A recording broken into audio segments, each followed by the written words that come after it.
নমস্কাৰ আমাৰ চেনেলৰ এনে এটি ভিডিঅ'ৰ মাজলৈ পুনৰবাৰ স্বাগতম জনাইছোঁ আপোনালোকক। আজিৰ ভিডিঅ'টোত আমি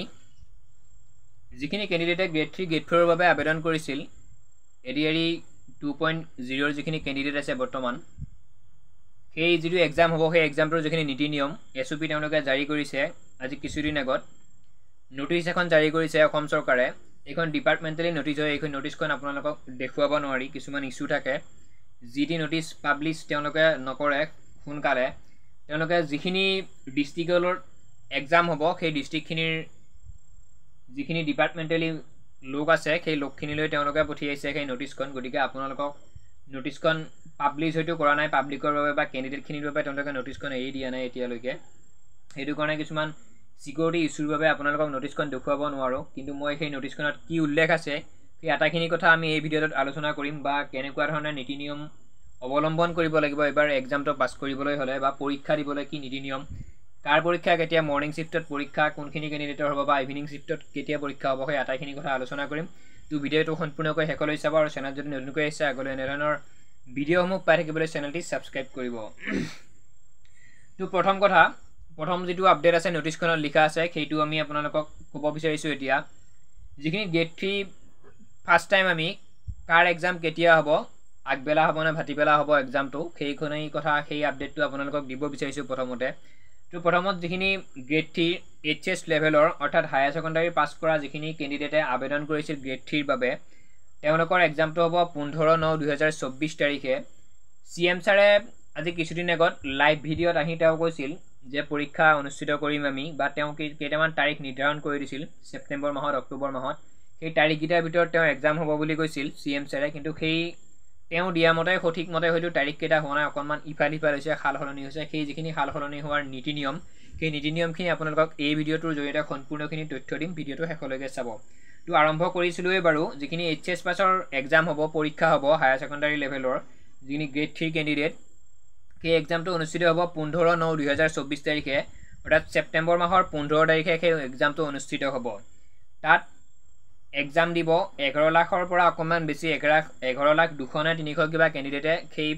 এক্সামটোত বহিব, আৰু তাত পোষ্ট আছে 7,000 পোষ্ট। আৰু সেই পৰীক্ষাটো হ'ব ৰাতিপুৱাৰ ভাগত। গতিকে ৰাতিপুৱাৰ ভাগত আগতে যিখিনি এক্সাম হৈছিল সেয়া 10টা বজাৰ পৰা এক্সাম হৈছিল নেকি, মই পাহৰিছোঁ। মানে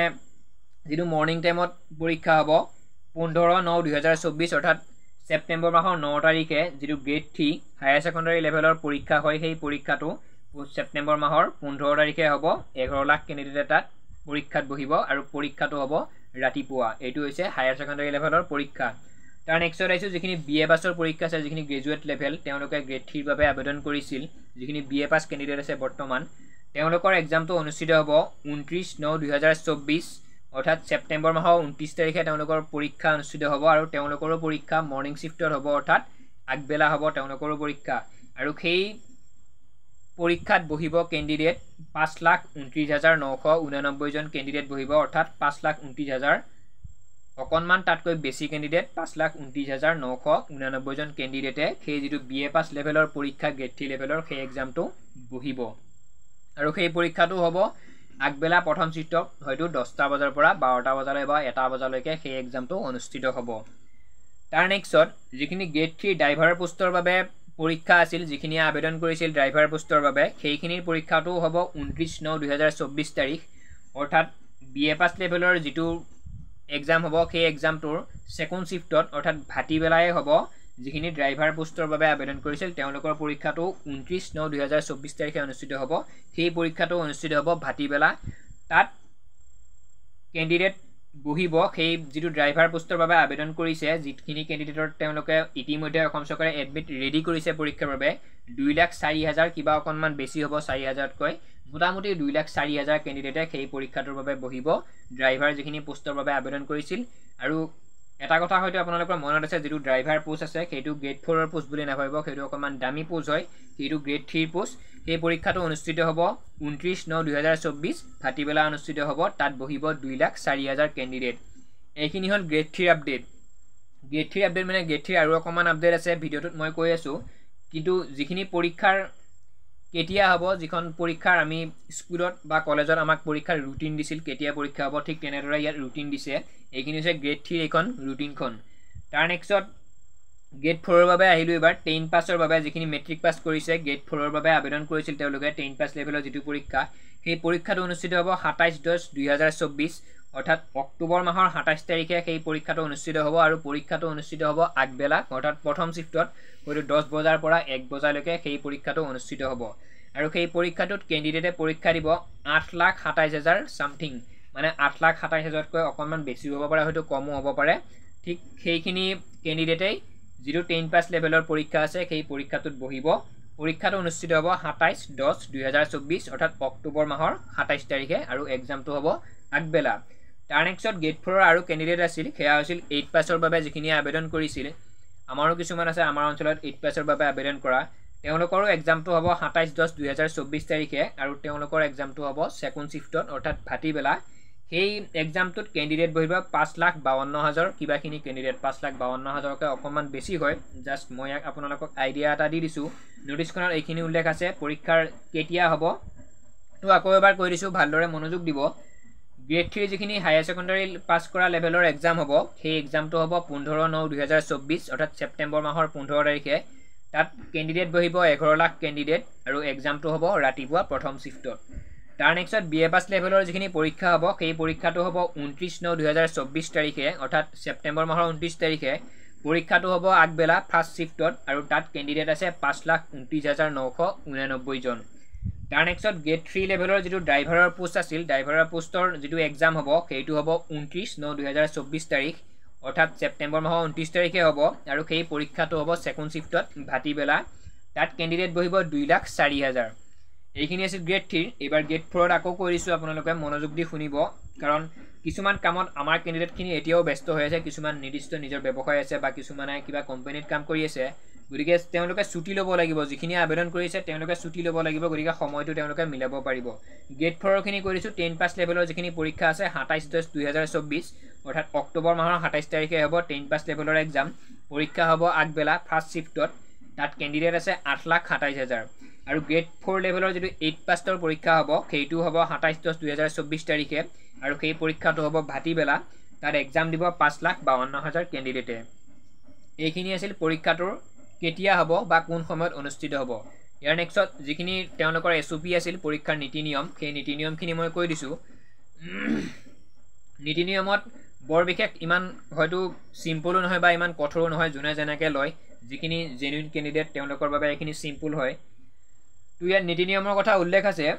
প্ৰত্যেকটো চেণ্টাৰত প্ৰথম কথা ওয়াল থাকিব লাগিব মানে প্ৰত্যেকটো যেটো আমি যিখন স্কুলত বা কলেজত এক্সাম দিম সেই এক্সামটোৰ চাৰিও হৰ্ডত ওয়াল থাকিব লাগিব অৰ্থাৎ বেৰ থাকিব লাগিব সেই চেণ্টাৰটোতে এক্সাম পতাৰ বাবে যোগ্য হ'ব বা পৰীক্ষা দিবৰ বাবে যোগ্য হ'ব পৰীক্ষা পাতিব পাৰিব যেটো চেণ্টাৰত নেকি চাৰিওদিশে ওয়াল আছে ওয়ালেৰে আৱৰি আছে তাৰ নেক্সট আৰু এটা শৰ্ত আছে এটা চেণ্টাৰত 250 জনকৈ কেণ্ডিডেটে 250 জনকৈ ল'ৰা ছোৱালীয়ে এক্সাম দিব পাৰিব এটা চেণ্টাৰত তাৰ নেক্সট এখন বেঞ্চত 3 জন ল'ৰা ছোৱালী বহিব পাৰিব অৰ্থাৎ এখন বেঞ্চত আমাৰ যেনেকৈ স্কুলত ডেস্ক বেঞ্চ থাকে তাত আমাৰ ইয়াত এক্সাম হ'লে দুজনকৈ বহিব পাৰে আৰু যোৱাবাৰো এক্সাম হৈছিল নেকি মই হয়তো তেনেকুৱাকৈ ডেস্ক বেঞ্চত বহি এক্সাম দিয়া নাছিলোঁ মই য'ত পৰীক্ষা দিছিলোঁ তাত সিঙ্গল টেবুলত বহুৱাইছিল আমাক তো যদি এবাৰ ডেস্ক বেঞ্চ যদি তেনেকুৱা ব্যৱস্থা থাকে চেণ্টাৰত এখন ডেস্কত বা এখন বেঞ্চত তেওঁলোকে 3 জনকৈ বহিব পাৰিব অৰ্থাৎ এজোৰা ডেস্ক বেঞ্চত 3 জন কেণ্ডিডেটে পৰীক্ষা দিব পাৰিব তাৰ নেক্সট যেটো চেণ্টাৰ হ'ব সেই চেণ্টাৰটোত চাৰিওদিশে সিসি কেমেৰা থাকিব সেইটো ইয়াত উল্লেখ কৰি দিছে নীতি নিয়মৰ ভিতৰত আৰু যেটো চেণ্টাৰ আছে পৰীক্ষা হ'ব য'ত তাৰ 10 কিলোমিটাৰ ওচৰত বা 10 কিলোমিটাৰ ভিতৰত এসপি অফিস বা তেনেকুৱা পুলিশ বিষয়াৰ যিবিলাক আমাৰ থানা থাকে তেনেকুৱা আউটপোষ্ট থাকে সেই বস্তুটো থাকিব লাগিব তাৰ আশে-পাশে 10 কিলোমিটাৰ আশে-পাশে পৰীক্ষাৰ চেণ্টাৰ সেইটো হৈছে নীতি নিয়ম আছিল এইখিনি তাৰ পিছত আছিল নোটিছখনত উল্লেখ আছিল কোন কেইখন ডিস্ট্ৰিক্টত এক্সাম পাতিব কাৰণ সকলোখিনি ডিস্ট্ৰিক্ট এতিয়ালৈকে সক্ষম হোৱা নাই যে এটা অসম চৰকাৰৰ বৃহৎ নিযুক্তিৰ বাবে পৰীক্ষা পাতিব পাৰিব বুলি কোনো কেইখনমান ডিস্ট্ৰিক্ট মানে সক্ষম নহয় তো সেই কেইখন ডিস্ট্ৰিক্টত যিখিনি ডিস্ট্ৰিক্টে হাত দাঙি দিছে সাৰেন্ডাৰ কৰি দিছে আমি এক্সাম পাতিব নোৱাৰিম বুলি এক্সাম কণ্ডাক্ট কৰিব আমি নোৱাৰিম গতিকে কোনখিনি ডিস্ট্ৰিক্টত এক্সাম নাপাতে সেইখিনি ডিস্ট্ৰিক্টক বাদ কৰি যিখিনি ডিস্ট্ৰিক্টত এক্সাম পাতিব সেই ডিস্ট্ৰিক্টখিনিলৈকে সেই চেণ্টাৰবোৰলৈকে অসম চৰকাৰে মুখ্যমন্ত্ৰী মহোদয়ৰ চৰকাৰে নোটিছ পঠিয়াইছে বোলে এইখিনি কেণ্ডিডেট আমি এইখিনি কেণ্ডিডেটক এইখিনি ডিষ্ট্ৰিক্টত এক্সাম পাতিম তো মই কৈ দিছোঁ কোনকেইখন ডিষ্ট্ৰিক্টত এক্সাম হ'ব আৰু কোনকেইখন ডিষ্ট্ৰিক্টত নহয় পোনপ্ৰথমতে কৈ দিছোঁ এক্সাম কোনখিনি ডিষ্ট্ৰিক্টত নহয় সেইখিনি আৰু ইমান কৈ থাকিব নালাগে সেইখিনি আপোনালোকৰ ইমান প্ৰয়োজন নহয় কিন্তু কোনখিনি ডিষ্ট্ৰিক্টত এক্সাম হ'ব সেইখিনি আপোনালোকক কৈ দিছোঁ মই ডিষ্ট্ৰিক্ট কেইখনৰ নাম এক ডিগ্ৰীৰ পৰা গাই গৈছোঁ আপোনালোকে যদি সেই ডিষ্ট্ৰিক্ট কেইখনত পৰিছে মই দৰং ডিষ্ট্ৰিক্টৰ গতিকে আমাৰ দৰং ডিষ্ট্ৰিক্টত এক্সাম হ'ব গতিকে মোৰ সেইটোভাৱে সৌভাগ্য মই আৰু বেলেগ ডিষ্ট্ৰিক্টত গৈ এক্সাম দিব নালাগে আমি দৰং ডিষ্ট্ৰিক্টতে পৰীক্ষা দিব পাৰিম গতিকে আপোনালোকে কোনখন ডিষ্ট্ৰিক্টৰ পৰা বিলং কৰিছে হয়তো কমেণ্ট কৰিব যদি আপোনালোকৰ ডিষ্ট্ৰিক্টত এক্সাম নহয় অকণমান প্ৰব্লেম হ'ব আপোনালোকে বেলেগ ডিষ্ট্ৰিক্ট এখনত গৈ পৰীক্ষা দিব লাগিব তো কৈ দিছোঁ মই ডিষ্ট্ৰিক্ট কেইখনৰ নাম প্ৰথম আছে বজালী বাক্সা বিশ্বনাথ চৰাইদেউ কাছাৰ চিৰাং দৰং ধেমাজি ডিব্ৰুগড় ডিমা হাছাও গোলাঘাট যোৰহাট কামৰূপ মেট্ৰ' কাৰ্বি আংলং কোকৰাঝাৰ লখিমপুৰ মাজুলী নলবাৰী শিৱসাগৰ শোণিতপুৰ তামোলপুৰ তিনিচুকীয়া ওদালগুৰি ৱেষ্ট কাৰ্বি আংলং এইখিনি কেণ্ডিডেট এইখিনি ডিষ্ট্ৰিক্টত এক্সাম অনুষ্ঠিত হ'ব ইয়াৰ যিখিনি এই কেণ্ডিডেটখিনিয়ে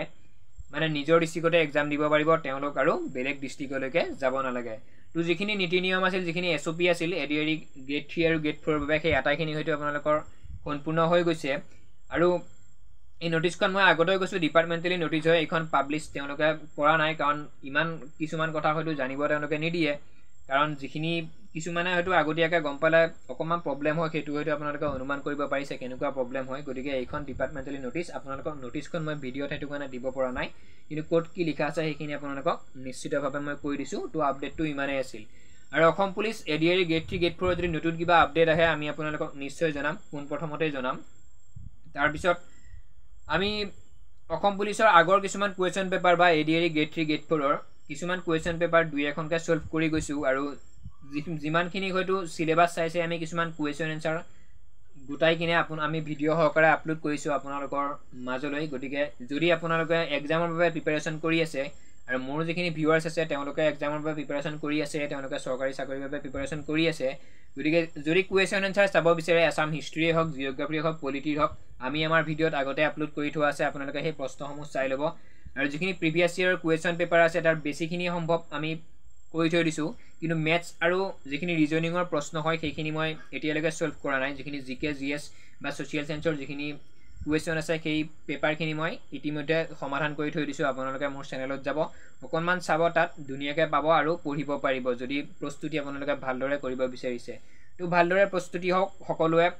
ছেপ্টেম্বৰ মাহৰ 15 তাৰিখৰ পৰা পৰীক্ষা অনুষ্ঠিত হ'ব আৰু অক্টোবৰ মাহত হৈছে অসম পুলিচৰো ইণ্টাৰভিউ হ'ব বুলি তো যিখিনিয়ে প্ৰেক্টিছ কৰা নাই ফিজিকেলি বা ৰানিঙৰ বাবে যিখিনিয়ে প্ৰেক্টিছ কৰা নাই তেওঁলোকে প্ৰেক্টিছ কৰক তো ভিডিঅ'টো ইমানেই আছিল চেনেলটোৰ ছাবস্ক্ৰাইব কৰিব আমাকো অকণমান আগুৱাই যোৱাত সহায় কৰিব অকণমান উৎসাহ লাগে এনেধৰণৰ কামসমূহ কৰি যাবৰ বাবে আপোনালোকৰ বাবে তো ধন্যবাদ জয় অসম